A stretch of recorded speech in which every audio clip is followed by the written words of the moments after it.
Hello and welcome to Patch. I'm your host, Paul James, and for this episode of the Patchies, I'm joined by Matto Phillips. How's things, mate? Excited, but we've got to do a check first. Are we recording? Yeah, we're recording. Okay. We're up and running. We're all good. Okay, that's all I need to know. And if there's an issue, I won't tell you, and we just won't have an episode go up that week. No, we're fine. All good.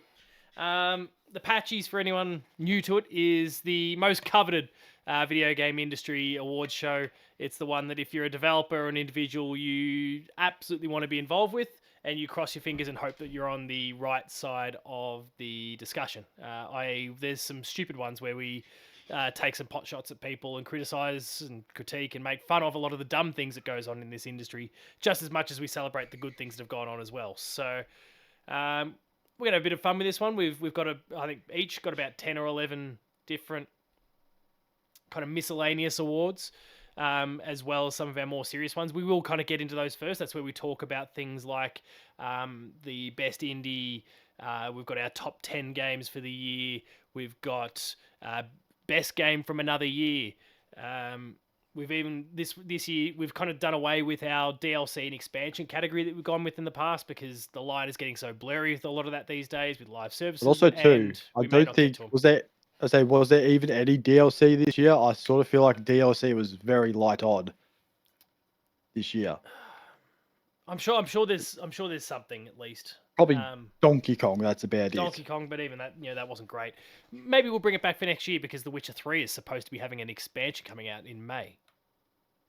Have you not heard about that? Yeah, whoa. Yeah. A game that came out 10 years ago is getting an expansion. That is insane. Yes. I'm buying it. All the talk coming out of Poland is that there's a final expansion that essentially is going to act as the bridge from Witcher 3 to Witcher 4. A bit like Borderlands 2. Yeah, yes. Borderlands 2 did. And even, I mean, the gap between releases was a lot small, but like Mass Effect 2 to Mass Effect 3 went down the same path. So they're looking to do one of those from all reports, and we might see it in about May. So, super keen. To be excited about. Yes. But anyway, we'll talk about that category if it's relevant this time next year. But for now, we'll get into things here. We'll go through the different categories. We'll get into our top 10. Do you have 10 games? Actually, that's the one thing we did. 6. Great. I have 6. I've been watching a lot of cricket lately. That's fair. The top 6. We'll get into all the more serious awards before we get into the less serious or more scathing, maybe slightly less positive ones. We'll start with the best indie game of the year. And I know we discussed it last week that you didn't play a huge number of indie games, but you played a few. So for Matto, for you, what was that best indie game of the year?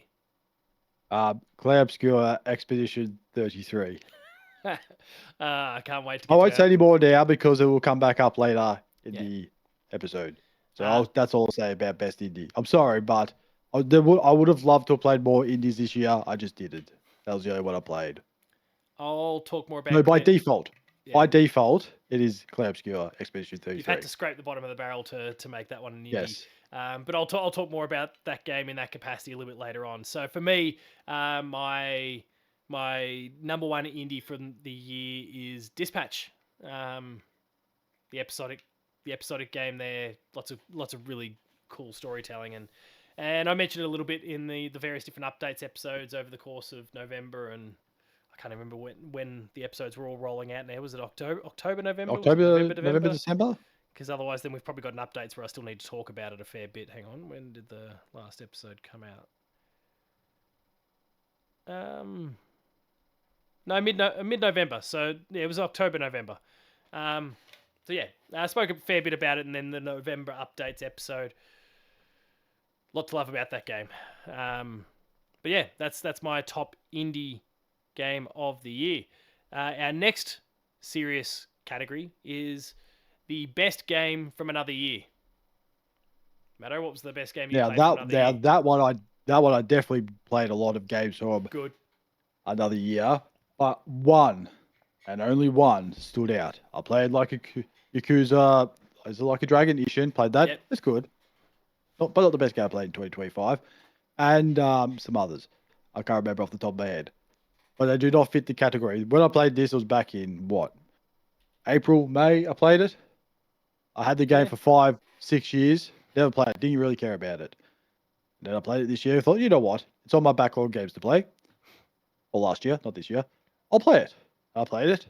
Oh man, what a game! That is The Last of Us Part 2. Yeah, that's And it's weird. It pretty is good weird game. because I played The Last of Us, and I just thought everyone's like, "Oh, it's the great game, this, that, whatever." I was like, "Yeah, it's all right." But I think I did talk about this in updates and that with The Last of Us Part 1. Everyone talked about it, but the game was up here. It probably is. Sure I might go is. play it again. The thing is, but when The Last of Us Part 2 came out, no one was really talking about it. The only thing people were talking about because same-sex Same-sex couples, relationships. And... someone's death, blah Yeah. blah blah, and that's what everyone was pissed off about. I thought, what about the giraffe? Does that make an appearance? No, it doesn't. But that's okay. The giraffe can say in The Last of Us Part 1. Oh, actually, no, it does make an It appearance. does make an Just appearance, in a flashback. In a flashback. Yeah. But so the expectations were level, not low, not high, because no one was really talking about it. They were just set. It did win Game of the Year, so that probably put the expectations up a little bit higher. But it was like mid because no one ever really talked about it because everyone still talked about, for some reason, The Last of Us. Probably because it had 7 remasters after Last of Us Part 2 happened. But played it, started off, I was like, yeah, it's not bad. This is about 20, 30 minutes into it. It's like, oh yeah, get used to this. And then things start to get exciting. Really exciting. Like there's this the first for big some story reason beat. for a game. It's like there's anger. Like like for instance, it's been what 6 years, 6 years, 5-6 years it's been out. So you haven't played it now. Well, too bad. And we've said this before on the podcast, and I'll say it again. Joel dies. They play golf with his face. They play golf with his face with, was it a 7 iron? I can't remember. I don't know. 8.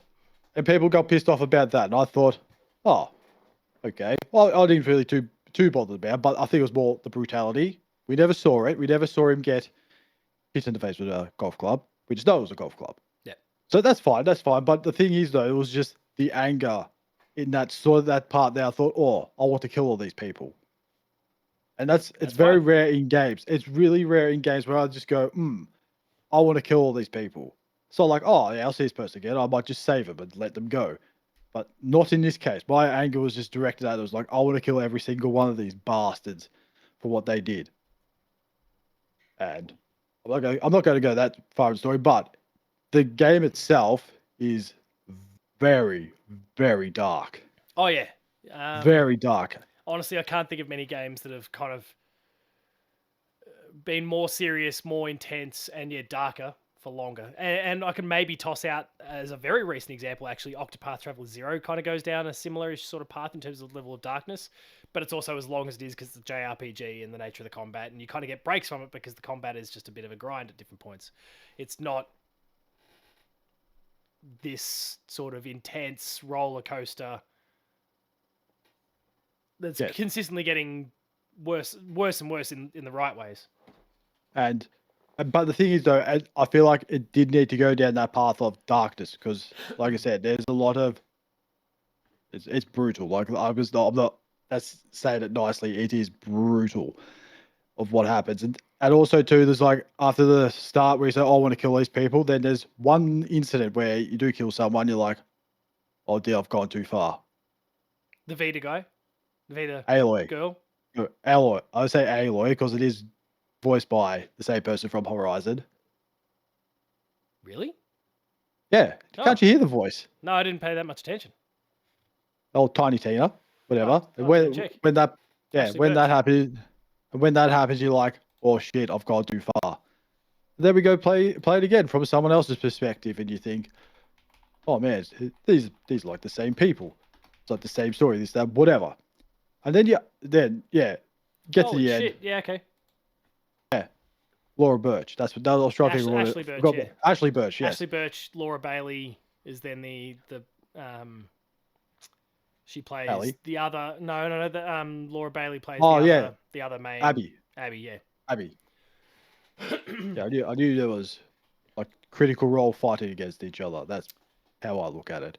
Excuse everyone if the video just got messed around there for a bit. I opened my browser and for some reason it didn't come across completely. So there might have been a moment there where the two of us were just grayed out on the screen. But then you asked me this ages ago. You asked me, would there be a Last of Us Part 3? I said no at that point. I've changed my mind with a lot of sitting down thinking. Yes, I feel like there will be a Part 3 for many reasons for sitting down thinking, which we can go into another episode about that if we ever get to that path. But Last of Us Part 2 is my best game for another year. It's a good pick. And yeah, obviously, like, huge when it comes to story and those sort of things. For me, my pick isn't nearly as intense story-wise. It was also the first game I played of 2025 in the end. Yes. I played a lot of like previously released games over the course of the year. There was Astrobot, which I went back to for the DLC that came out. Oh, there you go. There's DLC. Astrobot. Oh, there we go. Well, they were free patches. They were free patches. Still DLC. Gears of War Reloaded came out.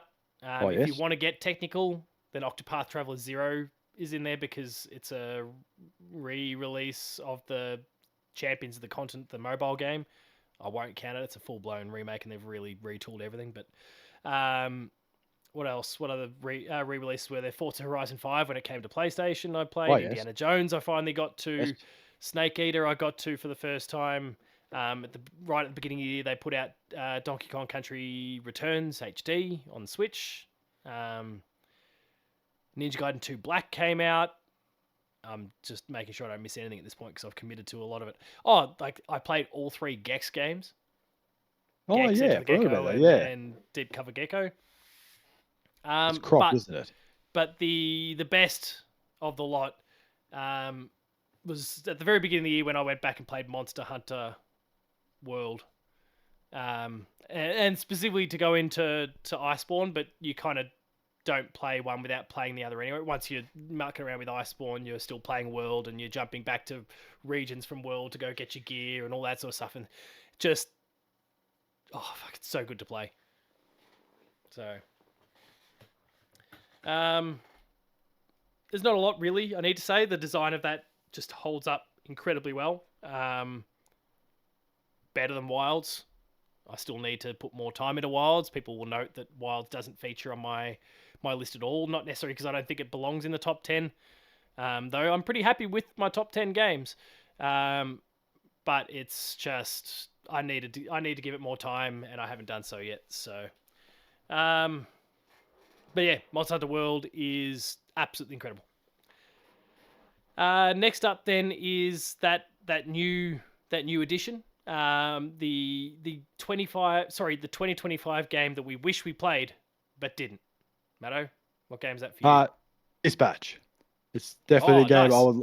I would really do love to play. I've seen clips of it, this and that, and like, yeah, I would really enjoy this game, and just never got around to it.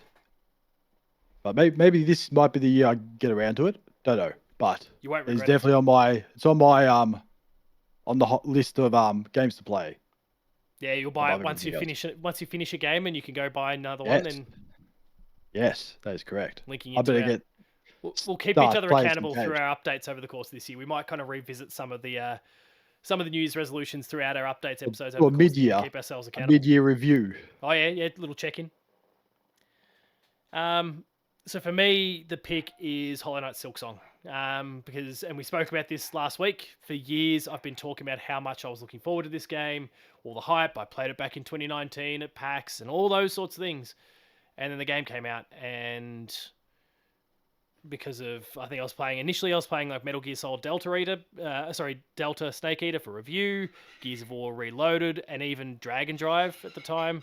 And then the September and October releases started coming. I think I got some early access to a few different things from October, like Ghost of Tsushima, that came along, and all of that, and Final Fantasy Tactics, the Evil East Chronicles, heaps and heaps of different games along the way that just kind of derailed everything. And Hollow Knight, I just have not gone back to even start. So it's been a bit disappointing, but it's one that I know that at some point I'm going to get to and play and finish and love. And in the meantime, they're just adding more and more content. They're patching things. They're fixing things. There's a big expansion that's due to come out this year as well. which I don't know, based on their track record, could end up just becoming a full game itself and then take 7 years to finally come out. But whatever gets the job done, I don't care. So yeah, for me, Hollow Knight Silk Song is the big game that I just completely missed. Again, there's others. We referenced Monster Hunter Wilds that I didn't get finished, but I at least got to play it. I at least very much enjoyed my time with it, and just want to go play more. But Hollow Knight Silk Song has just not gotten a go at all, and that mortifies me. But yeah, which now takes us to the stupid stuff. Oh no, hang on, we'll do our top 10s and then or top. We do that now. Or? Oh, how have we done that? No, we've done the dumb I think stuff. we did that at the end. Yeah, we'll come back to our top. We go serious, right. dumb, then serious. We got to bring it back. It's the shit sandwich. Yes. All right. Well, we'll get to our dumb stuff then before getting to our top 10 games of the year, or top 6 games of the year.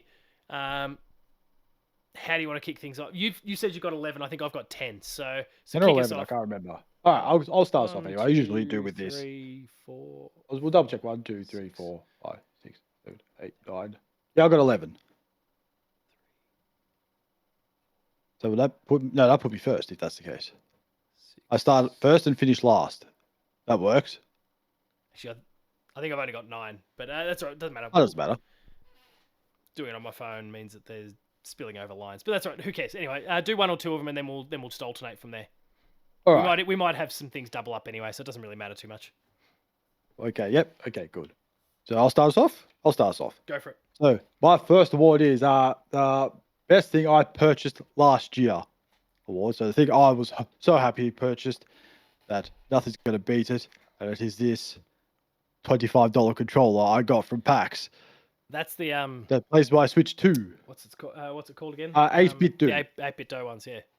So, but what I also found out, because I was stuffing around, because you put your Nintendo 64 controller connects to the Switch 2, and I just had a brainwave. I thought, I wonder if my Switch Pro controller can connect to the Switch 2, and it does. It does. So if you got a Switch Pro controller, you can use it. You don't have to pay $25 for this controller. It does the same thing as the Pro controller. So if you want a $25 option, well, not anymore. It's not at PAX, but this one, bargain. Lasts longer than a PS5 controller. Most things do. 15 hours. But, I'll say most controllers do, but I just like rubbing it into PS5's poor battery life. Is that the God of War? Oh yeah. Sorry, that's the God of War. The paint stripe, 20th racing anniversary stripe. one. The bit of electrical tape one. That's the most creative thing ever. How do we suck people in? We can just draw a red line on and say it's God of War. Done. 20th Oh, anniversary. I've even got the triggers are red. It's got God of War, so it's authentic. Where's Cory Barlog's signature? It's not authentic enough for me. Yeah, no, that would have been good. It's not as detailed as our Helldivers one. Oh yes. See, that's the detail. That's the control that's been through the wars. Or the Ghost of Yote one, which is. Oh yes. My turn again? Yeah, go one more, and then I'll jump in from there. Alright, so the next award. At that point, or close enough to it. Okay, we'll figure it out. My next award is worst thing since microtransactions, which I never thought I would never say in my life, ever. It's AI. Go in the bin and fuck off. The only people that like it are rich billionaires with no friends. That's it. You ask any game developer, they'll say, that's shit. Graphic designers will laugh and go, look at that crap. If you got me to do it, will it look better than that 20-minute bit of crap that you did? And that's the funny thing too. Everyone can pick it. It's not even like, it's like, yeah, that's AI. And they try to do it. It's like, oh, not AI. And then you can say, and we've said in the past, like AI artists, you're not artists, you're dickheads. It's like, oh, I'm an AI artist. What? You type some words into a word processor, like, voila, picture. And it steals a bunch of people's art. I was like, how dare you steal my art? Like, you didn't even make it, you just wrote it. Get out of here. Well, that links in nicely then to my first award. Well, it wasn't my first award, but I'm going to make it my first award. The AI Slop Award, which goes to Sven Vink, he's the head of Larian, the Divinity team. And not even because, like, I mean, Original Sin 2 was amazing. They did an incredible job with Baldur's Gate 3. I'm sure the new Divinity game, when it comes out, I don't know, 2-3 years from now, will be amazing as well. But he got very vocal about AI kind of through December, actually, and talking about how good it is and how we're using it in this way, and this way, and this way. And he got himself into all sorts of bother with the way he spoke about it. And then the word comes out that his own team's not happy. This is now kind of a 2026 update, but they've kind of gotten out there and said, yeah, we're not using it for this anymore. We're not doing it for this anymore because the team doesn't like it and none of you like it. And so to keep everyone happy, we're not going to use it in this capacity. I think they're going to use it for like keeping track of lore and all those sort of things, but that's fine. That's an organizational tool. That's a helpful way to use AI. It's not generative, just the generative way. AI stuff. It's not. It's if it's a helpful way of like remind you of stuff, that's fine. But if you're just lazy and can't be bothered to get someone in to do, a proper job, of making something, that's when it becomes a problem. Especially there was something on Spotify not long ago. It was like there was this artist or band that released like 25 albums in like 2 years, and everyone's just going, that's AI. And then they start looking at the album covers like, yeah, it's AI because that guy's got 6 fingers and all this stuff. It's like, then they had to admit, it's like, yeah, it's AI. They were just doing it ahead. Like, yeah, okay. And look, I mean, even just even if they were trying to be really pure and good about it, like we're using it for ideation, nothing more, mistakes still happen. And we saw it like occur a few times. I mean, when Claire Obscure came out in the first place, there was a piece of AI. It was like some newspapers that were on walls or something, if I remember. It was like a background or something. It was like, why are you so caring about a background? It's not on a PS5 Pro. Like, hey, look at the blade of grass. Like, hey, look at this newspaper. Well, look at the door in Final Fantasy VII. It was meant to be just a placeholder. But it was one of those things where because you're not going to look through every single asset when the time comes to release it, because you couldn't. It's insane to have to go through that much stuff. So just don't use it in the first place, so you don't accidentally have stolen stuff feature in your game. Talk about Bungie and all their stuff now. I don't know how much it's AI, but I think that was just. I mean, it could have been AI skimming in the end that kind of stole that person's art, but there's just enough of these cases that show it's more bad than it is good. But then you also get other cases, and it's a weird, complicated scenario because you get, what's the extraction shooter that everyone's losing their mind about? Arc Raiders with the voice, the voice recognition, yes. Yeah, the voice actor or the VO person, which is AI, and that was the same for their previous game, the finals as well. People don't like it; they're but they're willing to overlook it for everything else that the game does that's genuine and good. But I don't know, it's lazy. Especially the fact that we're seeing it mostly coming from a lot of big developers who are doing big things. Like, you can afford to do this legit. Stop being lazy. Well, I think the thing with Arc Raiders as well is like, if you're like a female gamer doing, like trying to speak to someone, you know how that goes with, male counterparts. So if you got the AI voice coming in, you just goes into a male voice, they're not going to question it. Yeah, But there's that thing. But then there's this, then there's that. There's a lot. Like, the problem is it's getting mainly used for bad. There is some good. Yeah. But it's like, it's not very evenly weighted. Like, say 90% bad, 10% good at the moment. At the moment, yeah. And look, I think it's here to stay. It's just about developers working out what is the right, responsible way to do it. But some people, I think, are getting a little bit too vocal out there. I saw only a couple of hours ago, actually, Tim Sweeney, like the head of Epic Games, was getting out there and defending Grok. We were talking last week about the take all my clothes off stuff that was going on Twitter. Tim Sweeney was defending that online. Not if I was the specific cops, to closing, but just not specifically defending the nudes stuff, but just not even nudes, because Grok was still kind of covering people up barely somehow. But yeah, it's getting bad. Anyway, so that's that one done. Anyway, back over to you. My next one is the Odo award. So this is the thing. It's like, oh no, it's devastating, but I don't care Oh, okay. at the same time. And that is the GTA 6 getting delayed. Oh, okay. It's like, yeah, I know it's getting delayed, but anyway, I've got other games to play, so I don't care. Carry on. Well, yeah, linking in for the same reason GTA got the most expected delay award from me. Oh, that's good. That is good. It's just the one that everyone probably saw coming, like it or not. Every game except for the ones that want GTA 6 now, and all those people going out to do criminal activities.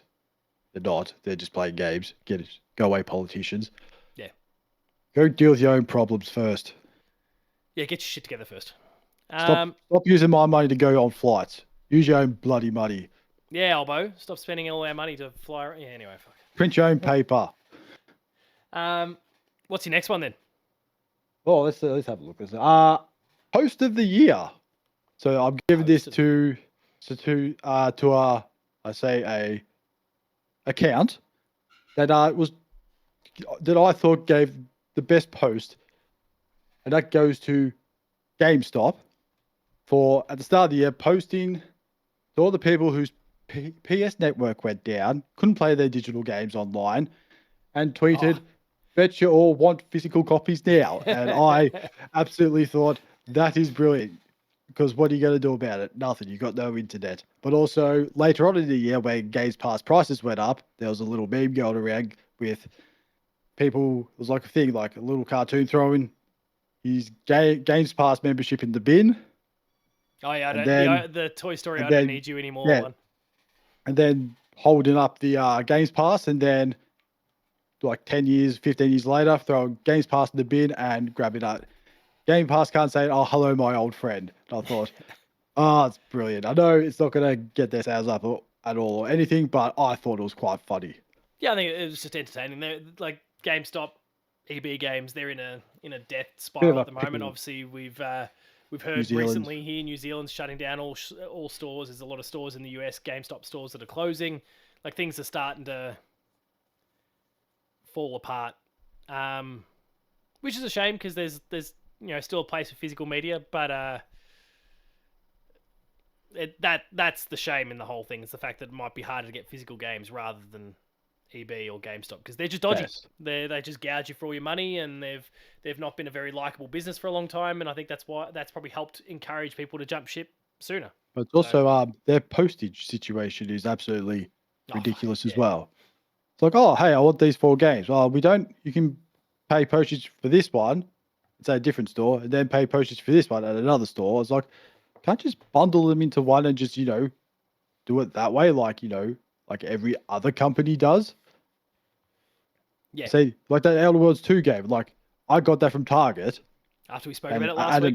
Add another game because I need another $1 to get free postage. And bang, see, easy, free postage. That's all you have to convince me with. Dangle that carrot, say, hey, pay one more $1, get free postage. Don't pay $10.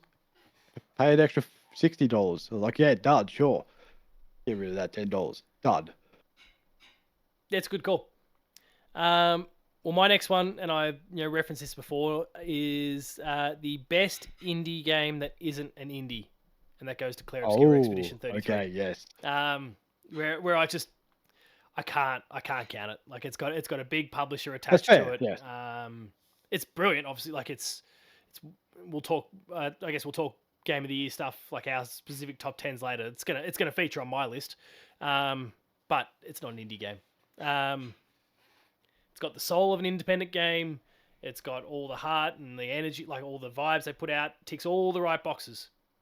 But they got Kepler, who's a pretty reasonably, and it was really, I think, best highlighted during the Game Awards when they won Best Indie, but on the same night their publisher announced 4 or 5 other games, all in spots on the Game Awards stage. I'm like, oh fuck. Anyway, so that's my next one. Back over to you. My next award is the Stick to Your Post-it Notes award. So this is just a award for a company that should just stick to pens, pencils, paper, back to school stuff. Office Works for selling Nintendo Switch 2 when it first came out. It's like, hey, stick to your silly post-it notes. Leave the Switch 2 to the professionals. like JB and what's the other one? EB Games, EB which Games. I got mine from. Probably the last thing I got from EB Games because you can't get digital copies of Nintendos. You have to actually get them physically. Console, yeah. But they'll figure out a way one of these days. Amazon will be the thing for people going forward anyway. Oh no. Amazon's going to be the end of us. And the rainforest too. It'll be also be the end of the rainforest. Maybe. Well, my next one is, and I guess I referenced the Game Awards only a moment ago. The biggest SD, sorry, like self death, like in Smash Brothers SD. Yes. It goes to High Guard, and it's the Game Awards reveal. Now this could probably go to Jeff Keighley a little bit at the same time because they decided to announce that was the one more thing kind of revealed, the final game that was announced. Is that the Lizard Orgy? Was that no? That was Divinity. Oh right. Divinity was the game that should have been their final announcement for the show. But High Guard it comes from X Respawn and Infinity Ward, X Call of Duty, and it's the game is out in like 2 weeks. At this point, it's my understanding is it's kind of like a hero shooter, and it was about the worst possible type of game that you could have had as that final announcement. No one cares about it, because it's not what they wanted. The game could end up being fantastic, and they might salvage themselves. What they have done very wisely, I think, is that they've gone completely dark social media wise. They've shut up. And I presume they're not going to say anything until either launch day or until 1 or 2, like the week of launch, and they might start to ramp things up again. But they saw the response. They saw no one was happy with the fact that game was the big, and this is it. This is the last reveal of the night. Get excited because we've seen Elden Ring and we've seen Zeldas and we've seen all sorts of big names roll in as the big final game, and to get this, which again could be fantastic, probably has a good chance to be fantastic. Yeah, not a great reveal. So if that game fails, and I'd love to know like how it came to be the final reveal, whether that was a Jeff Keighley thing and whether he decided that was the spot for it, whether they paid a bit extra to get the last spot. I don't know, but there was a lot of other games that night, especially no more than Divinity, I think, that should have been that final. Here's the big reveal.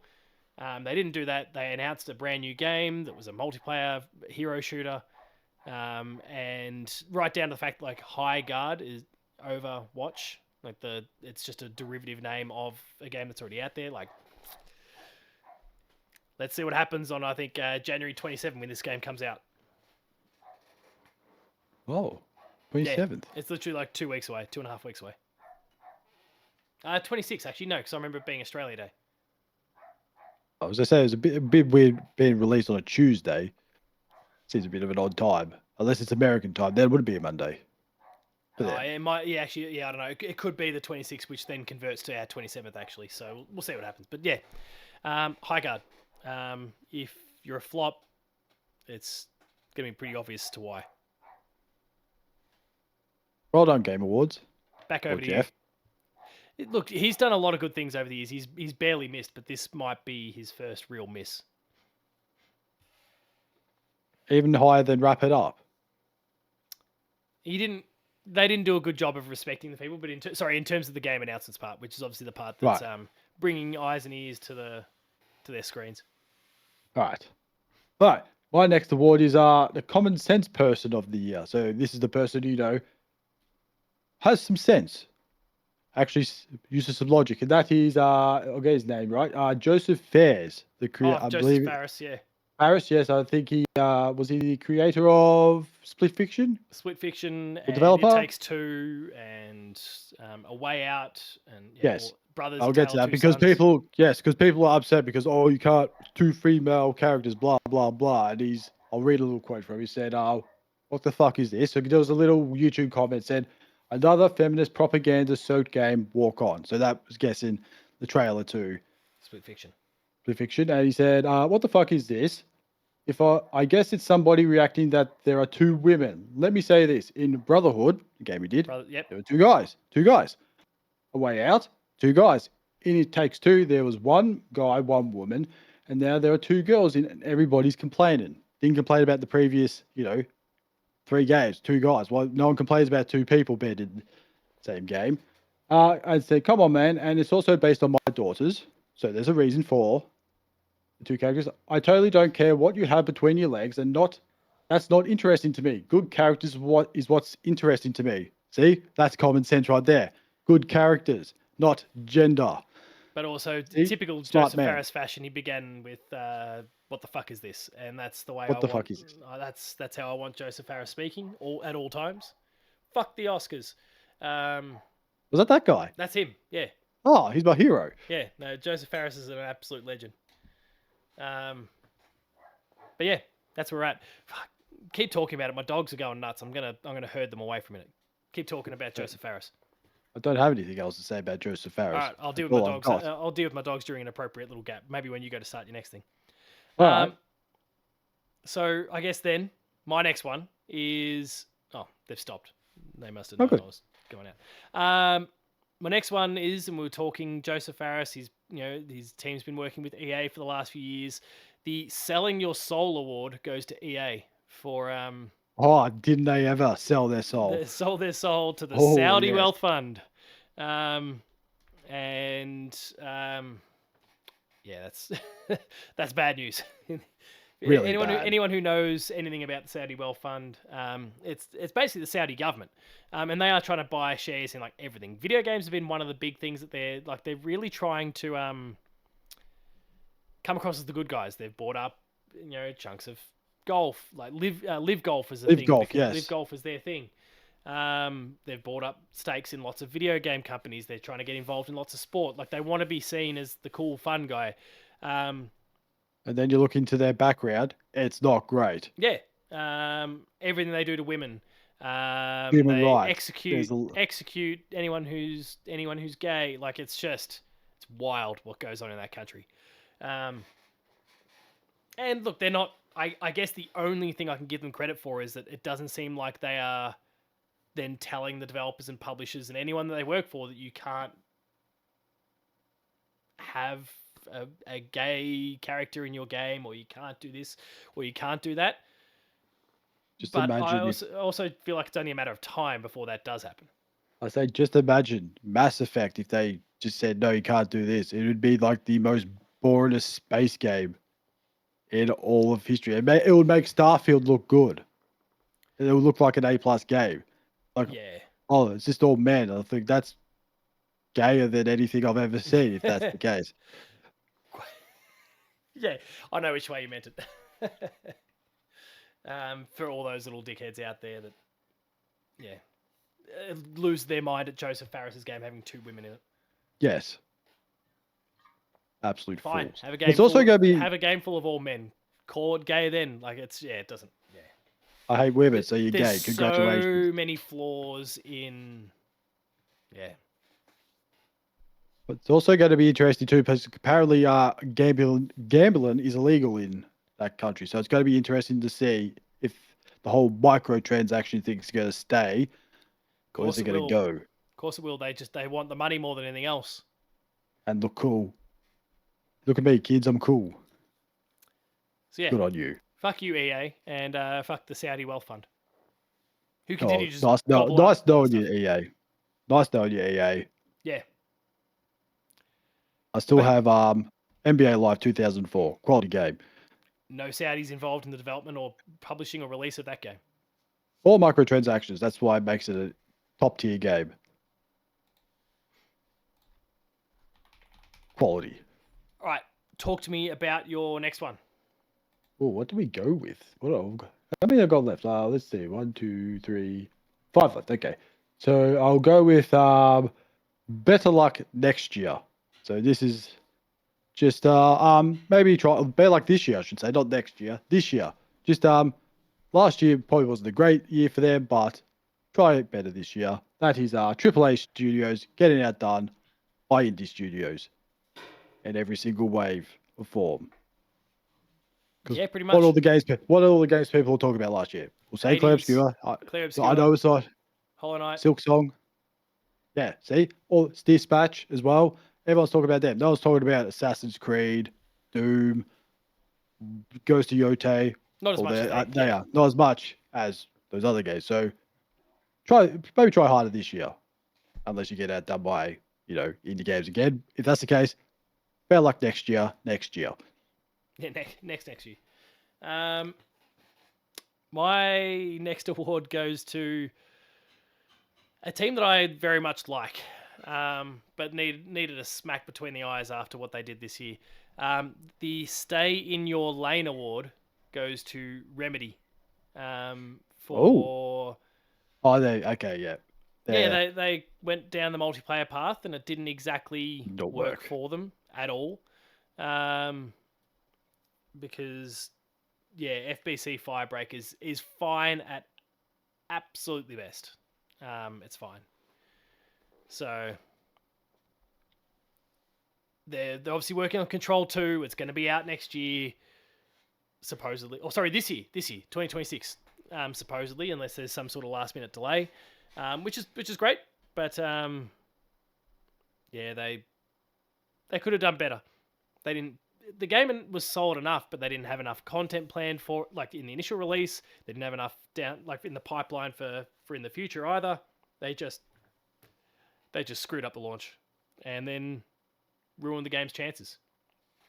They probably got their money back though. Like, cleverly, they got the PlayStation Plus and Xbox Game Pass bag before release. But then it kind of shows in the interest, because when people were looking at the number of players, the Steam numbers were abysmal. Like, it was, I think, double digits, like tens of people playing. But tens of people. Yeah, sub 100. Oh dear. But then on consoles, the games were doing okay because so many people had gotten it for free.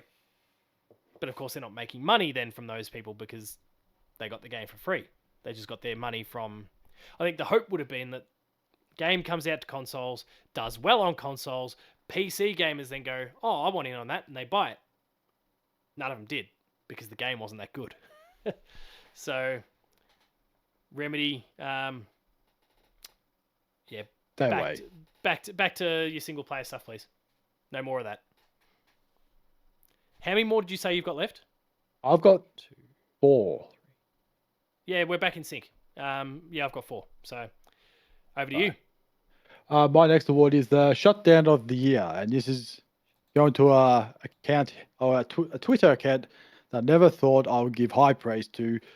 That is the user of Ubisoft's account for shutting down Elon Musk and Gums with, I think it was one of the Savage, something about the Dota, cheating on Dota 2 or something. It was something on those lines, and there was something else too, and everyone's just gone, oh, I forgot about that. Good job, Ubisoft. Yeah, the Ubisoft. I'll have to try and Google it. There was the Twitter comment that that pointed out to Elon that he got paid people to play the games for him. Oh, here we go. I got the tweet. Hang on, I found it. So I don't know what those two dickheads were bitching about. Couldn't care less. Assassin's Creed was the account, not Ubisoft. Be about Shadows, yeah.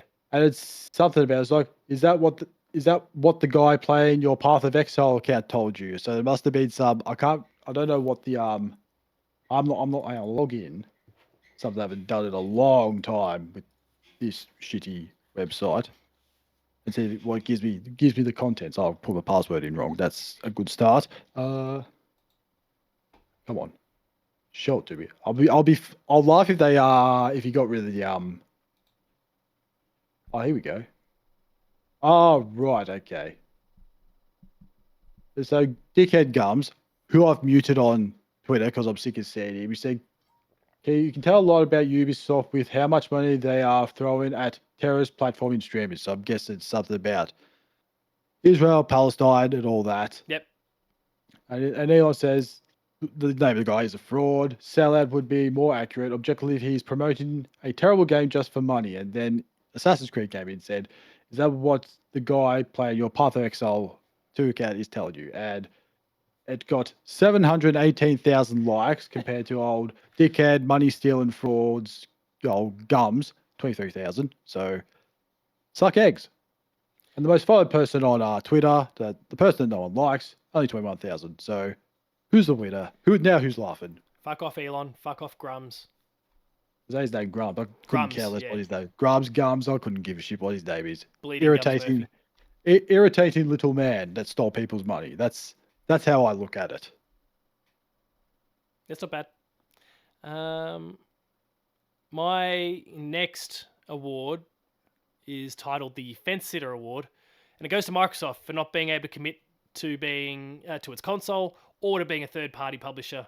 They're just stuck in the middle in all respects, and just looking like fucking idiots in the process. So, day and date launches, like you kind of sitting somewhere in the middle here. Like the Avowed thing, we've just had Avowed get announced for PlayStation. We've just had Towerborn get announced for PlayStation. We've got Halo coming later in the year. That is going to be their day and date. You've got Gears that we don't like, may or may not. Fable, maybe. Forza's coming, but then it'll be a few months later, at least a few months before the PS5 version comes. Just if you're doing this thing, if you know, they've sold about 6 million Xboxes in the last 2 years. That it? That's horribly low. They in the Black Friday sales, they lost to some like Kinect knockoff console where you could play Fruit Ninja and all sorts of shit on it. Don't diss Fruit Ninja. Ninja's great. Half brick classic.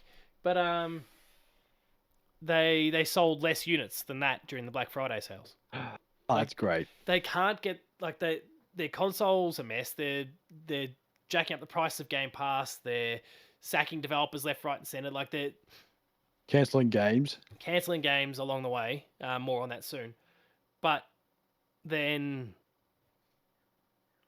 okay, we're going to go third party to try and get more money, but then they don't do it day and date, and like they're just I sort of feel like they would have got outsold by that. I keep seeing that stupid like Game Boy looking thing with like Crash Bandicoots and all these other games on it. I'm thinking, stop selling me that shitty Game Boy crap. Yeah, those knockoff pirate consoles. Knockoff pirated stuff. I was like, I'd laugh if that got sold more than the Xbox. Yeah. Was it called these days? Series X? I can't even remember. I can't keep up anymore. No, yeah, Series S and Series X. But good job, Xbox. They can't sell them. They can't sell any of them. So good luck, I guess. Back over to you. My turn. Okay, I'm bringing this one back for another year. It is the Carrot Award. Now, I'm going to try every year to try and bring in the Carrot Award. But it's not going to be it is by days, but so this is going to the award. So this is going to be a bit different. So it's not going to be days, so it's not a Concord thing. So the award is so it is going for the rating is lower than how long a carrot lasts for, which is 28 days. So you have a score of 28 or less. Mind's Eye. Shit. Which I never looked at. I knew it was a bad game. But then I went and looked at the ratings, like, it could be that bad. And yeah, it's not good. It's bad. Well, at the same time, let me bundle. We can just dunk on this one together. Let me bundle my other award in here. It goes to the developer of Mind's Eye, Builder Rocket Boy, and their head Leslie Benzies, who is an ex-Rockstar GTA person. Yes. The award is, but Rockstar paid for our game to suck. Because after they had the run of previews and everyone said this game's not looking good, they dared to suggest that all those previewers, both YouTubers and traditional media, were being paid to speak shit about the game. No, they're right. And they were all 100% correct. The game just fucking sucked. I mean, that trailer looked good, but then after that, saw nothing. Then I see things online and how bad it really was. I thought, oh, that's really bad. Maybe they should update it. No, it was actually just bad. Full stop, bad. Yeah. And you do scratch your head too. It's like, well, hello, Parrot. Not Carrot, Parrot. It's just weird too, because being an ex-Rockstar developer, worked on a really popular game, a really big one too, and somehow you've gone from that, being Grand Theft Auto, to whatever the hell that Carrot game is. Well, no less than Carrot, Baby Carrot. It's just I was actually stumped. I was absolutely stumped when I saw the reviews for it. It's like 25 out of 100. I thought, yeah, that's unplayable at that rate. Like that's bad. Like bad. It was actually called. I actually did call that Carrot Award worst game of the century, but I thought I'll go with the Carrot Award because it is less. Because it's actually less than like 28. So it's now going to be my running theme for every year to try and find the 28 and put it into an award of some sort. I'm gonna see if I can browse all games. Browse all games. I'm Try and find on mine tonight. Metacritic here. Sort by score, and I'll scroll to page 43. That's how far back it goes. And shit, it's Dead worse. last? It's dead last. The only game behind it, which is weird, Metacritic's just listed the game already, but it's not actually out yet, is Neo 3, but it doesn't have a score because it's not out. It is the worst reviewed game on Metacritic behind Lord of Ring Golem. Wow, that's a. I would say that is a big effort to be worse than that. What game number is that? Oh, hang on, that's only PS5, so there's a lot Doesn't of other matter. consoles I would have to tick, but I'll try and tick as many of them as I can. I don't think it's going to fix it. It's not going to boost it. I don't think. Watch Metacritic shit itself as I've now, tried to unlock 5,000 Oh dear. games. Hang on, here we go. Every console's ticked. Now it's out of 15,000 games. Let's scroll to page 634 instead. Wow. It's probably still dead last. There's a game with an 11. It's a Wii U game called Family Party 30 Great Games Obstacle Arcade. There's a game Clearly called not. Yaris on Xbox 360. Toyota? Xbox Live, a Toyota Yaris. What did we say it's sitting on? A 25? Oh, it's somewhere around that area. It's not great. Don't tell me someone gave it like 100. On the second worst page, there's a 25. It's not appearing here, but that's probably because it's just on the next page. But 25. I don't know where it's gone. Anyway, it's like in the bottom 50. Let's say bottom 50 games of all time. Which is in this day and age, how's that possible? Yeah, I don't know how they cooked it so badly. I think it was undercooked. It's yeah. Well, medium rare chicken reward as well. There you go. Not even cooked. What do you get when you eat undercooked chicken? Salmonella. Salmonella, the Salmonella award. Anyway, I can't find the game anymore, but yeah, it's such a turd. Well, I guess technically back over to you again because we just kind of both double dipped on that one. All right, so my next award is the best newcomer in the games media industry. So this was a guy who popped up in the middle of the year, talked to Channel 7, had a great chat with them. I think it was Channel 7. Man name is Chris Button, as he was called by Channel 7. We have another guy similar called Chris Button. I don't know if they're related or not. We do know Chris Button, but I'd never heard of Chris Button. And they're like such similar names working in the same industry. Similar names, similar looks too, similar shirt and everything. It's just it's mind-boggling. Jacket. Oh. Donkey Kong, yeah, I know. It's absolutely crazy. He was there talking about the Switch 2. It was crazy because I was at the same event as Chris Button. I was chatting to him, but then Chris Button turned out to be there as well. Now I'm questioning who I was even talking to that day. Was it Button or Button? That is the game. Oh shit, that is. Yeah, nothing's gonna beat that one. As far as I can tell, anyway, for our different awards this year, you've got that. You got that completely nailed. I think there's no more to I'll be make sure to talking send about. I'll make sure to send him a link to this afterwards. He's just thinking, shit, I thought that was over and done with. But he's on his Blue Sky Twitter profile page. That's how I tried to remember if it was Button or Button, so I didn't just call him by his actual name. I could have gone to the Play 2 website as well. Just found Chris Button. All he has to do is put a mustache on. That's Chris Button. Disguise himself. Oh, that's right. I'll have to get him. I'll get him later. But well, my next award, my second last one, is called the Financially Savvy Award. Because because it goes to all gamers who bought their consoles and PCs before the year 2025, when the prices on every single bit of hardware exploded, and it's like the cheapest time to buy a PS5 or an Xbox Series or a Nintendo Switch 2, cheapest time to buy them was when they Because it was first on came out. release. Not Who would like have it had thought? been every other generation where it gets cheaper over time. No, it's getting more expensive. So You can buy a Nintendo Switch for $200 now. It's not a Switch 2, but hey, it's a Switch. yeah, It's ridiculous. It is honestly ridiculous. What are we, 5.5 years into this cycle?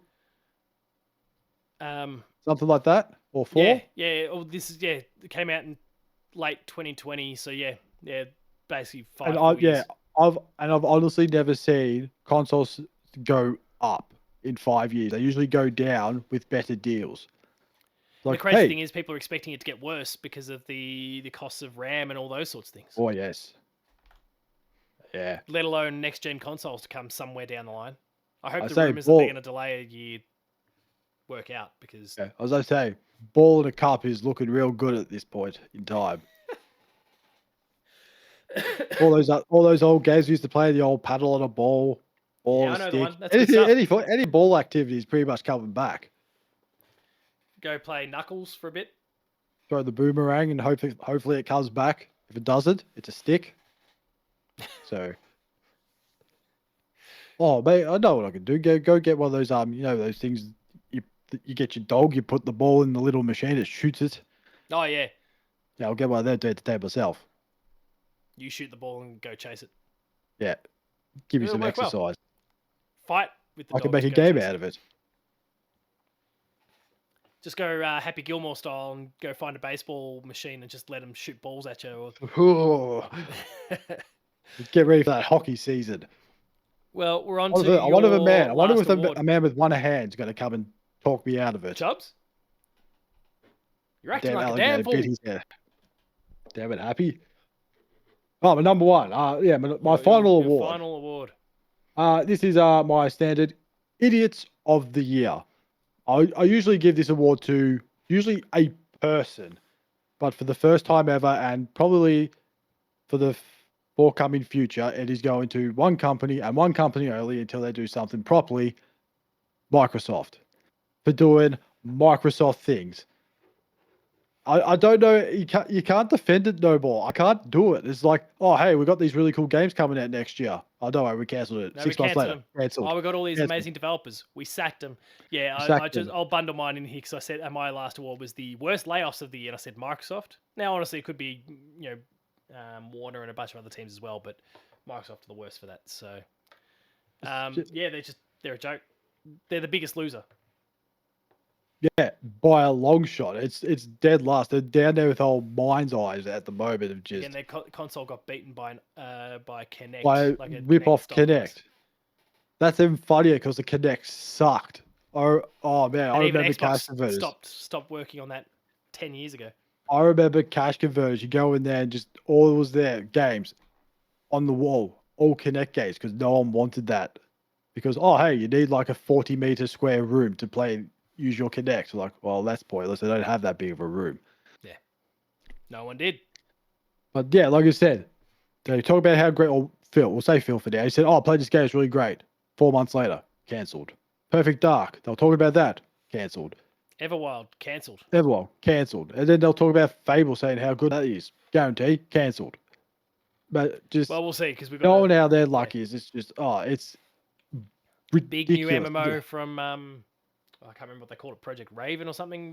Blackbird, from the ESO team, cancelled. Apparently, Phil loved it, and the game was amazing, and they'd just gotten a big approval to go further, and then cancelled. Like, and also Game Pass is going so well, we're putting the prices up. Really great. And also, your dickhead CEO said, "Stop calling AI slop." No, it's shit. Piss off. Stop making slop, and we'll stop calling it slop. Slop. Simple. It's a simple commodity. Slop ended up being like the word of the year last year, didn't it? Oh, something like that. For one of the dictionaries. So, congratulations, everyone, for making word of the year slop. Never in my life I thought, we're a smart. No, we're not. I was going to say we're a smart human race. We're not. Ants are smarter than us, and that's not hard to do. The Oxford Dictionary selected rage bait. Yes, rage bait, yes. Merriam-Webster picked slop. Oh, I was going to say Nicky Webster for a second. Nicky Webster chose slop. And Cambridge chose parasocial. That's a little bit too serious. While Macquarie Dictionary public vote went to AI slop. So there's a bit of a pattern here. And also, there is a high chance that they can probably get this award this year as well. If you put on a sports bet, it's the favorite. Which is crazy because Xbox should have, like, on paper, should have an incredible this year between Halo, Gears, Forza, and Fable. Yeah, should. All of the stuff that's going to come to other platforms for the first time. Like, they've got Avowed, they've got, what should we call it? Halo. South of Midnight. They've announced Towerborn. Halo's coming. Like, and they'll still mess it up. They'll somehow fuck it all up. I've got zero confidence in them anymore, which is a real shame because some of the games are still pretty great. But you just don't trust them to look after their people. You don't trust their games to come out with, all the studios being made. It's leadership. Well, the support for their studios, I should say. And Phil put out a video the other day. He was in a video. I did not see it. Yes. And look, maybe I'm assuming too much. I think we've spoken about this maybe on the show in the past, but he has lost a lot of weight. I hope that he was dieting, and it's not just stress because he kind of looks unhealthy. Well, they hold him against his will. I don't know. I don't mean like, you have that you can. Always... he wasn't that fat either, as well. No, as you point out, but maybe you could argue he's overweight, but for Americans, that's probably just means he's normal weight. Standard, yes. But he's lost. I think he could have stood to lose a little bit. Not my call to make, but he actually looks unhealthy, like unwell. Gone the wrong way. And I hope that it came from him dieting, and maybe it's just maybe he's quite happy with where he wants to be. But to me, it doesn't look right. So I hope that it's not stress. I hope that it was a conscious decision. I'm looking after myself. I'm going to get myself fit. Maybe he's rocking all sorts of six packs underneath there, and if that's the case, good on him because I definitely don't. I'm skinny fat. Trying to find a picture of him. But geez, I think I found one. I'm sure there was like Xbox P3s. No, I think I found a picture. I was like, oh geez, he looks. I'm not trying to be judgmental or anything, but he doesn't. Is that even him? Or they just replaced him with someone else? I presume we're looking at the same thing. I don't know. He's sitting in a chair. I saw something the other day. He was like talking to the Xbox supporter base. Oh, there's like I just typed Phil Spencer into Twitter, and it took me to a clip posted by Tom Warren from The Verge, who shares a video of Phil talking about this being the 25th year of Xbox, and he just looks.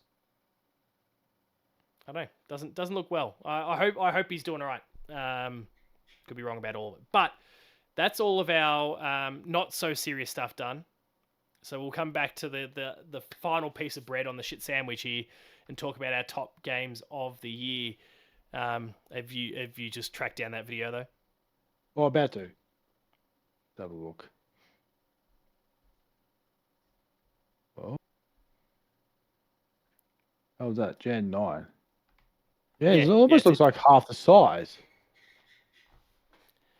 And look, we don't see him as much these days, so it's also probably a case of it appears quite sudden when it's that too. Like before, like you haven't seen him for a few years, then all of a sudden he appears like, oh wow, he looks different, sort of thing. Yeah. As well. I hope he's fine. If it's a conscious decision to lose some kilos, then great. Maybe in my mind you've gone a smidge too far, but you probably kick my ass in any fight. So who am I to question? But I just hope that's not stress because he would be very stressed.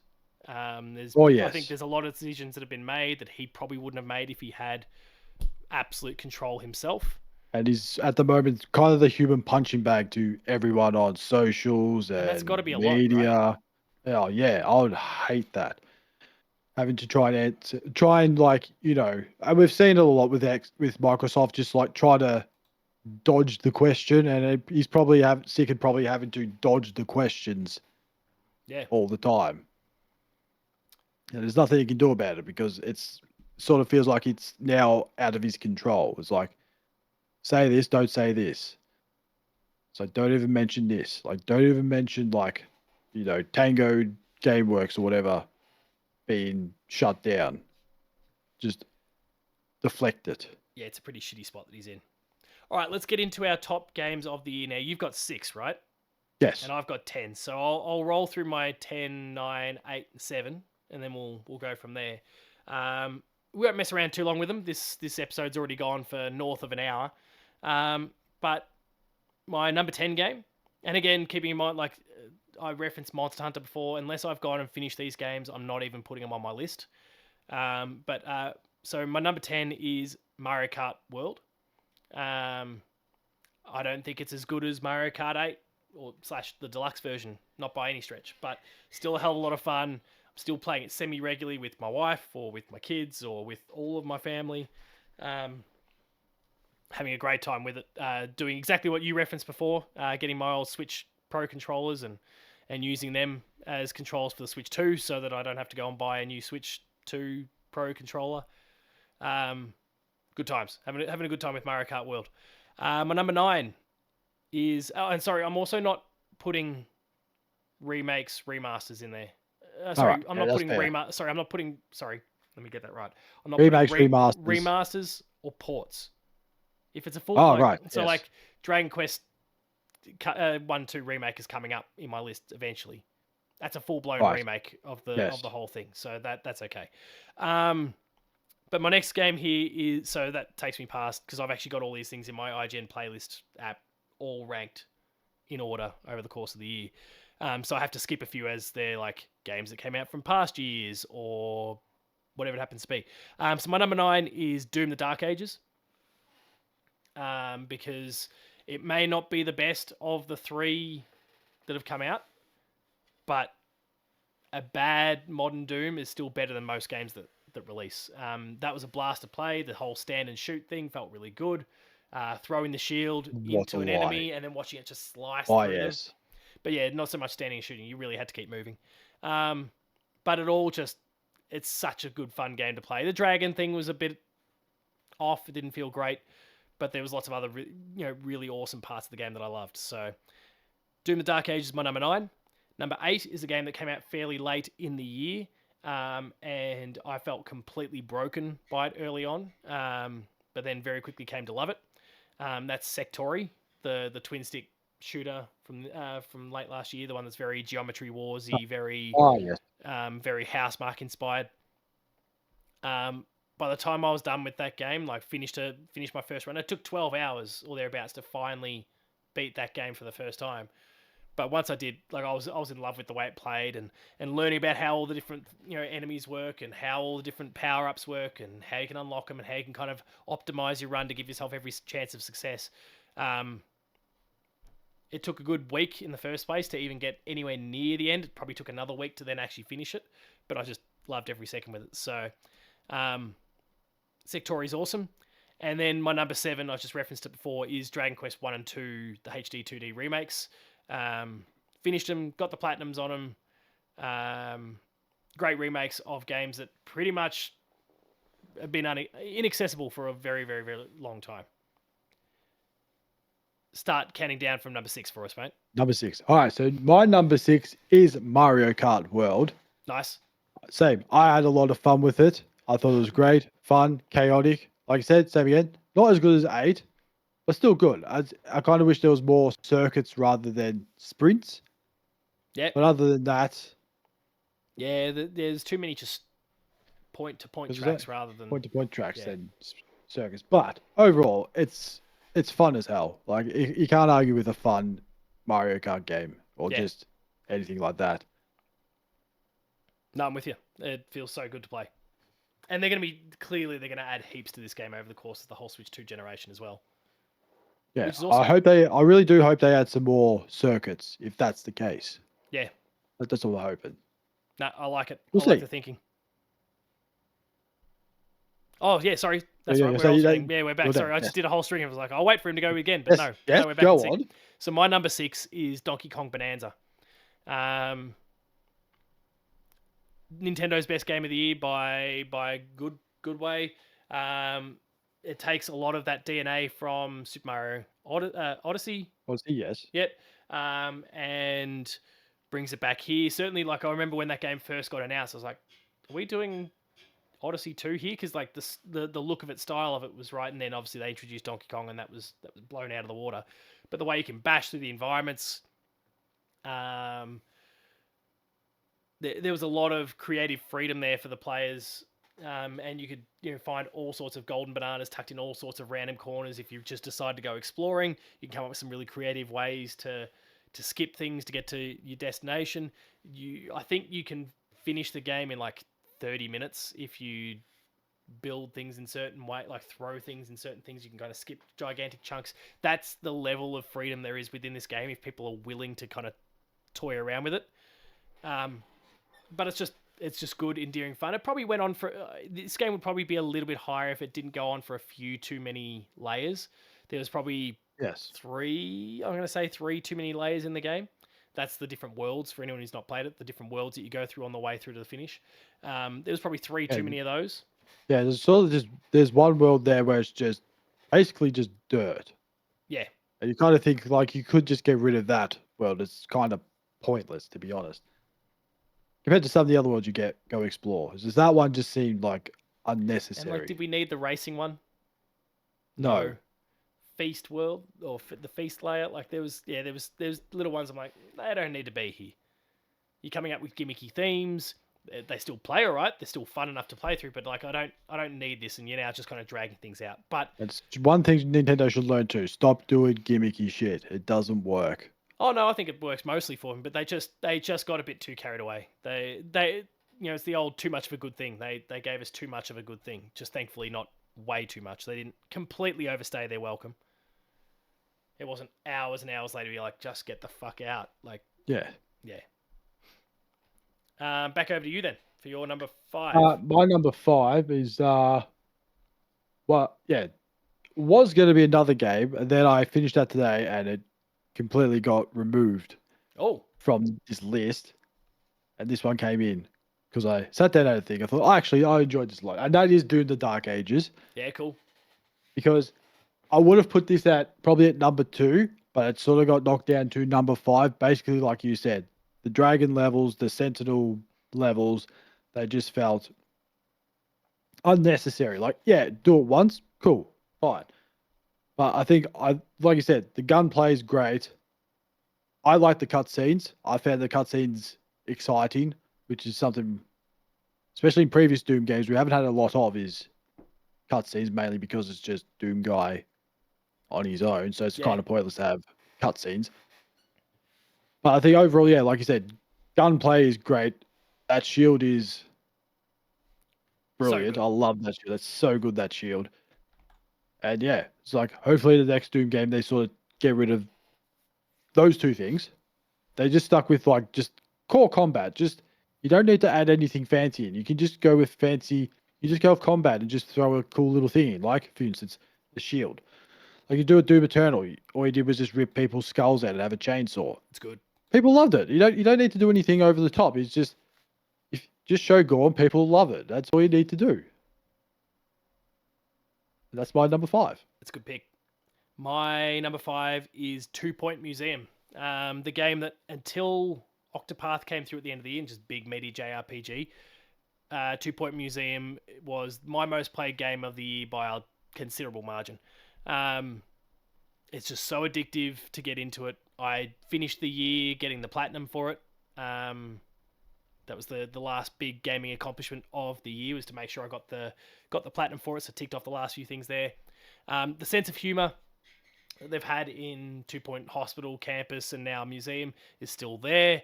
But there's so much depth to the gameplay. You can send your experts off on expeditions. They go and find new things that you can then show at the museum.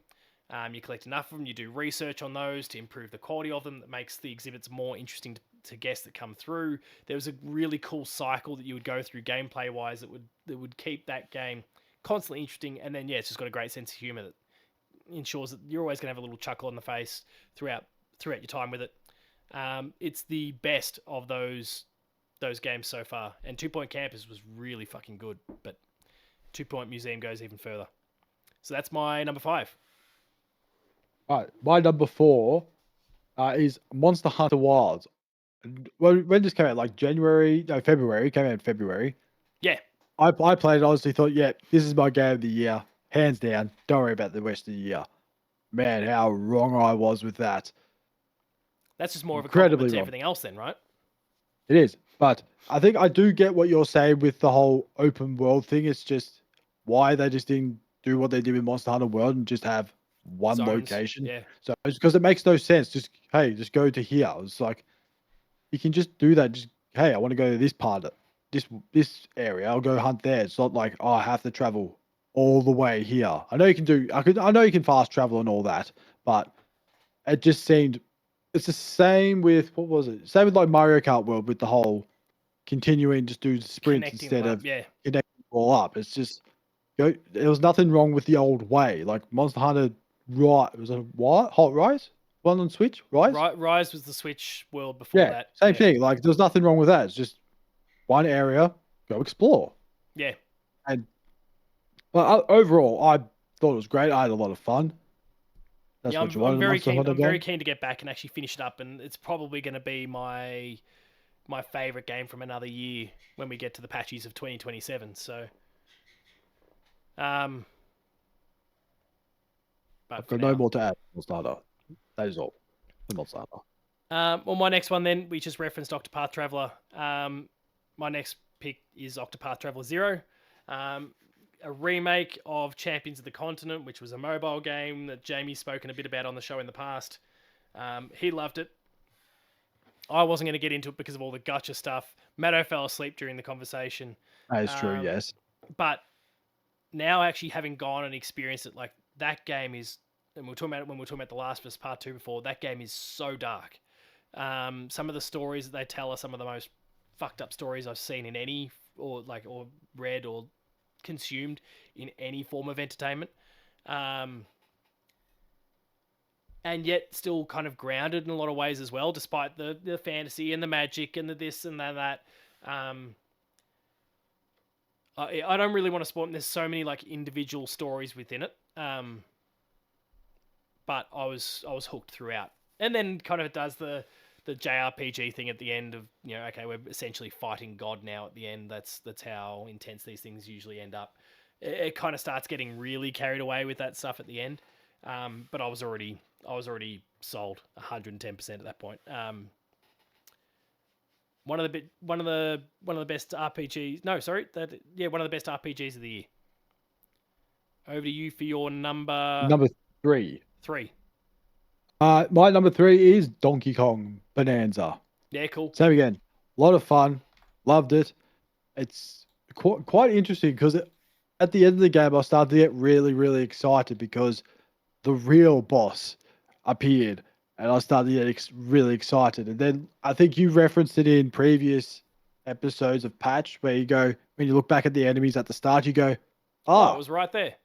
That makes so much sense, but you pay absolutely zero attention to it until you see the full thing. You're like, oh shit, it's actually them.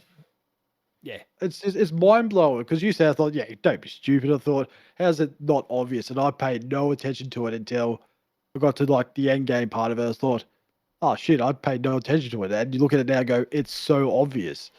It's ridiculous how obvious it is when you go back and look at it. Yeah.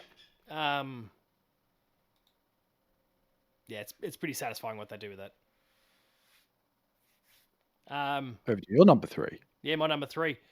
My number 3 is Dispatch. So we've obviously spoken a little bit about it. Awesome storytelling.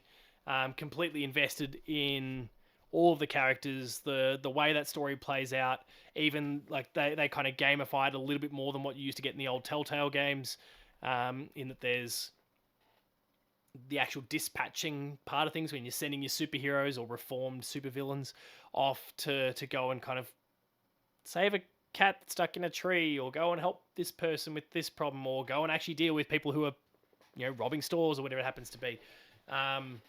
Like even that gameplay mechanic works really well. It doesn't seem it at first. It actually seems kind of boring, but they're kind of easing you into it. And then they start layering the actual overall story into that mechanic, and then you'll have a character that you've pissed off through some of your decision making. That's then suddenly no, fuck you. Doesn't I don't want to. I want to do what you say when it comes to the dispatch role. Which then makes your job a lot harder because that person might have been the perfect fit for the job based on their skill set, and now you don't have them, or they just go and sabotage the job because they've got the shits with you. It was really, really cool the way they kind of brought the overall story into the game, like the more video gamey gameplay part of it. But it's so good, and yeah, I'm real keen to hear your thoughts on the game when you inevitably pick it up. Hopefully this year. Oh, yes, hopefully this year. Over to you for your number. Well, two. let's be honest here. Let's be honest here. I reckon our number 2 and our number 1 are going to be the same. I wonder if the order's different. Well, oh, that's a good question. That is. Oh, okay. Okay. Let's see. Number 2, Ghost of Yotei. Okay, no, our order's the same. Yeah. So yeah, Ghost of Yotei is number 2. Number 2. I would say if this other game at number 1 did come out, yeah, it would have been number 1 game of the year. But Yeah. it's fantastic. Like, there's nothing wrong with it. There's absolutely nothing wrong with the game. It's great. Exploration's great. The look of it's great. Story's great. It might sound predictable at the start, but guess what? It ain't what you think it is. Yeah, well, it kind of And is, the- but then it's the stories they tell within it that are the Yeah. interesting, like the most interesting part. Interesting. And the characters you come across are great. Like, there's nothing I will say, oh, I hate you so much. It's just, oh, you're my favorite. Then you go to another one and go, oh, you're my favorite. No, now you're my favorite. And then the person that you probably hate the most, as your character hates them, he goes, oh, you're my favorite now. It's great. Like, I love everything about it. It's just, I've got nothing bad to say about it. It's just No, it's a masterclass. Good. Good. It took all the stuff that Sucker Punch nailed about Ghost of Tsushima in the first place, built upon it incredibly well. They've swapped the stances for different weapons now, which kind of also makes a bit of sense given Atsu and like the way she engaged in combat. She's not a samurai. And also, She's- Jin was a samurai, so he knows the stances. Where she's just more of what is that, a thug or a self-taught? Yeah, she's a bit self-taught. She just does whatever she needs to do to get the job done. And goes to people and goes, teach me your ways. And they're like, okay. She's a Ronin, which is just a bit more, we just go and we just kill. We do what we've got to do to get the job done. So I honor no one. Plays super well. And then, the game looks stunning. Running through those environments. It was good to go back to it. We'll talk about it more when we get to patched updates, but I played through it the other day to finish it all up and get the platinum. Ended up playing till about 3:30 in the morning just to finish it all up and was just hooked by it the whole time. The game looks stunning. Revisiting those environments was great. So, and it reaffirmed for me when I was looking at my rankings and how I had everything set up. I'm like, yeah, I'm still happy for that to be my number 2. But then that leaves number 1, which for both of us is Clair Obscura Expedition 33. It is. It is a game that I first played on Games Pass. And it's probably I don't play Game Pass anymore, but just played it. I thought, oh yeah, I'll give it a go. It's there. I was excited to see the trailer. I'll give it a go. But you're not a JRPG guy, right? So that's the thing. I'm not a turn-based guy, not a JRPG guy. So put 2 and 2 together, it should not work at all. I probably should get, oh, I hate this, blah, blah, blah. Played it. And the first 30 minutes, I thought, oh yeah, this ain't bad. Not bad. Tutorial, cool. Let's go do the predictable story of let's go find these other people. This, that, it's always that type of game. Hey, go find the previous people. Yeah. Well, what happens when you get there? Shit hits the fan. And you're there scratching your head going, what the hell is going on here? Who's that guy? What are these things? And all this. And it's crazy. It's one of those games where if I wasn't playing it, I was thinking about it, trying to figure out what was going to happen next. And every time, wrong. Completely wrong. There's a couple other things I thought I picked up. I was like, oh, that person's this. I was like, oh, it makes sense. But other than that, there were so many things I thought, oh, this is going to happen. This is going to happen. Nah, not happening. It's just, it is an absolute, I would say almost a masterpiece of just storytelling. It's just oh, you think this is going to happen? Nah. Oh no, how wrong And you then the were. endings and the choice you make at the end, and how that can kind of play out in different ways. It's just, yeah, they really didn't put a toe wrong. And I was there through the entire game thinking, oh yeah, this person will come back. No, not even a chance. I was like, Oh oh, no, okay. yeah, no, wiped off the face. Bob on the face, you just see because that's predictable in every other game. You think, oh yeah, they're gone. Of course they're I gonna love it. come Hero back. comes swatting back in. Yeah, Come back. That's always happens. Oh no, not at all. God, completely erased. It's like, hey, I can get around this. It's storytelling at its best, and and it makes a lot the of opening, sense. well, not the opening scene, but like the essentially the beaches of Normandy style moment that they have Yes. within the first hour or so, like that, like they set the stakes super high really quickly, and then they just didn't back off the entire time. Oh, that beach scene is just That's intense. insane. Intense. It's just like, oh, let's just have a little lovely joy. Get on the beach, go explore. No, just get absolutely just Massacre. blasted, massacred. Like all your little companions. There's about 30 of them, all dead. Just die, bang, done. Like never see them again, except for a couple of them. They survived. Good on them. But it's just like you're just scratching your head, going, "What the hell's going on?" And what are these things? Yeah, What are these hands? It's just all these weird characters. And like you said, turn based, not my thing. But I started off, thought, oh, I'm gonna hate this. I hate this, I hate this, I hate this. Then I realized something. I was the problem. I thought, right, we're gonna fix this. And I did. So because I was gonna change it from what was it? I think it was like normal or something down to story. So it's like yeah. easier. I decided to stick with normal. And man, did I get the hang of things. I was like, I know people You say, got your oh, it's not, parry. it's Was it more about parrying or was it more dodge. about I just dodging? dodge. I didn't realize the parry until I finished the game. I was like, oh, what? If I had like 3 perfect parries, I could have hit them back. I was like, I'm a fool of a man. I'm so stupid. But it does show that like you can get there in different ways, right? Oh yeah, like it's not just one way of doing it. You can have, but that's the other thing too, is just trying to figure out. It's like Pokemon almost. It's like, what's its weakness? Fire, lightning, this, that. It's like, oh man, it's like I haven't thought this hard in years. I'm like, it's like I'll have to be strategic about this stuff. It's like then you get little gems to upgrade your characters. I'm thinking, oh man, this is my type of game. Just it's Matto's crazy. Like Matto's becoming a JRPG fan. it's yeah, like I said, like I put it at number one because it's everything that you do in that game and what it is does not fit into my. You shouldn't like it. I should not like it, but just the story itself is just so good. The music is so good. I didn't care. Like I'll just go to a battle. Like I want to listen to music. I'll just go fight whatever. I saw like this. There's like big bosses. Like would you call them mini bosses or something? I Yeah, don't know what you call it. Like in every area you go, there's like a mini boss. It's not part of the story. It's just like a little side quest. And I saw one big one. I was like, yeah, I'm gonna fight that just to listen to the music. Got absolutely obliterated. you I didn't get didn't to really. listen to the music. You got railed that quickly. Rather quickly, I was like, oh well, I'll go find something easier to go play, listen to some music. It's like, that's better. I'll just sit here and just listen to the music. It's Oh, just the like, music's so good. it's so good. Like even the so I'll take away the whole AI background bullshit. I mean, it All lasted this 5 days. Like it was a 5 placeholder, days. and they just didn't realize it was still there, and they replaced it. But that was enough to get them kicked out of the Indie Game Awards. Not because they're not an And indie also, game. but it's not like we'll also point out too. It's not like perfect as well, but it's just those small little Yeah, elements like story, music, characters. Just to put point characters as well. I love all those characters. If one of them died, I would have cried. I would have cried. It's like, oh no. It's like one did die. I didn't outside of cry that one. there. Outside of that one, because that was, to be honest, that wasn't expecting it. And everything's like, oh, they all live. They didn't live. He died. I was like, oh shit.